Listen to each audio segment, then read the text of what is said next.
Hello everyone. Today in this lecture we will study about what is specific heat and Maier's relation. In previous lesson you have studied about real gas equations, PV is equal to nRT and so on. So what is specific heat? All of you know what is specific heat.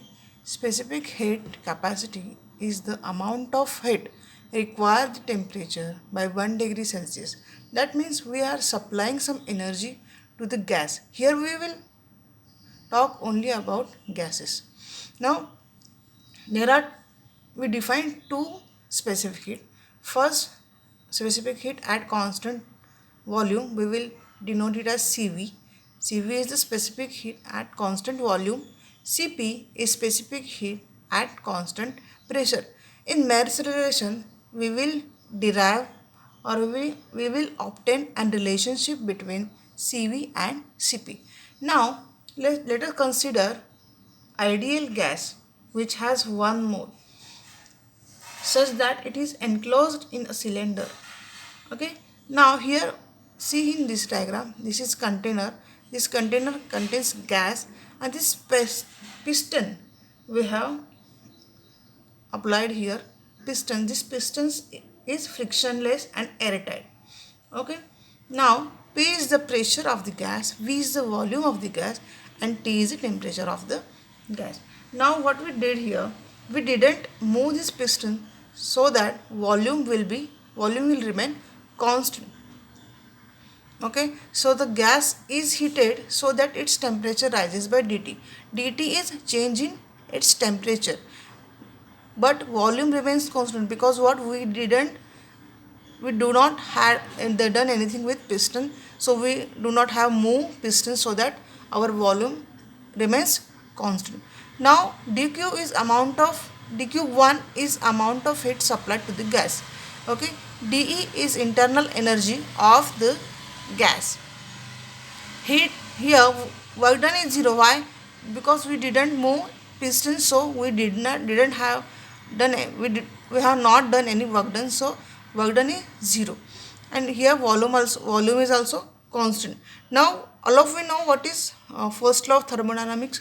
First law of thermodynamics, the formula is dq is equal to de plus dw.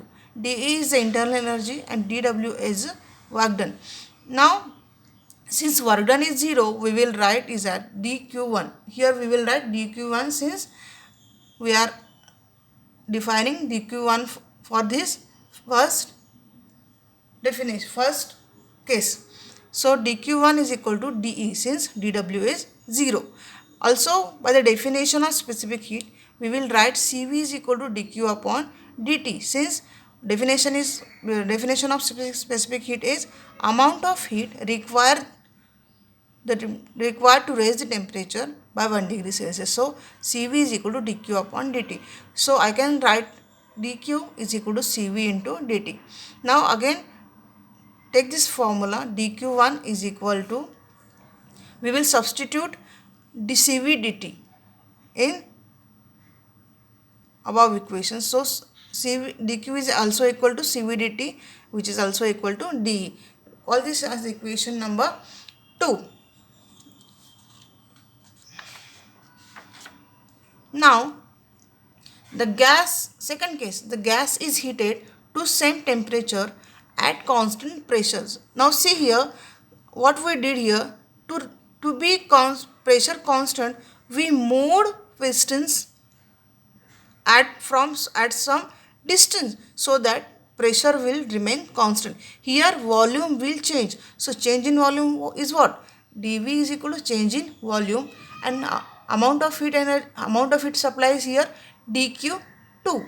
Again here internal energy is same, d is equal to change in energy, that is internal energy. Here we have done some work to move pistons from its original position. So dw is equal to work done to move pistons. According to first law, again here we will only change dq2. dq2 is nothing but de plus dw, what we see in first case also. Here also by definition of specific heat, we will write as Cp is equal to dq upon dt. So again dq is equal to Cp dt. Again recall first law of thermodynamics, that is dq2 is equal to dE plus dW. Again this is we will equate with this dq2, which is also equal to dCp dt. Now what we just recall equation 1, that is dE is equal to Cv dt. Now let us substitute instead of in this equation, that is dE plus dW is equal to Cp dt. We will substitute Cv dt instead of in the dE. So Cv dt plus dW is equal to Cp dt. Now let us move this Cv dt to right hand side. So dW is equal to Cp dt minus Cv dt. dW is equal to, now we will take dt as a common. So dW is equal to Cp minus Cv into dt. Now we know work done, formula for work done in terms of pressure and volume, that is W is equal to PV, but we have done written in dW, so we will write dW is equal to P into dV. Now put this value of work done in equation number 4. So we will get P dV is equal to Cp minus Cv into dt. Okay. Now what you studied in first lecture or first session, that is PV is equal to nRT. So that was for n number of moles. Now for 1 mole of gas we can write PV is equal to RT. Now we have moved for small volume, so we can write PdV is equal to R into dt, since temperature rises dt. So from equation number 4, Cp minus Cv into dt is equal to PdV. So we substitute Cp minus Cv dt in PdV. So Cp minus Cv dt is equal to P into dV. So we can write Cp minus Cv dt is equal to R dt, because PdV is equal to R into dt. So this will get cancelled, dt will get cancelled. What we will get? Cp minus Cv is equal to R. This is known as Mayer's relation between specific heat at constant volume and specific heat at constant pressure. Now see here, this is assumed that in this equation that both the units are same, but generally what we do, so generally heat supply is measured in calories and work done is measured in joule. So this equation is modified to some equation. That equation is nothing but Cp minus Cv is equal to R into joule, where joule is mechanical equivalent of heat. Okay, thank you.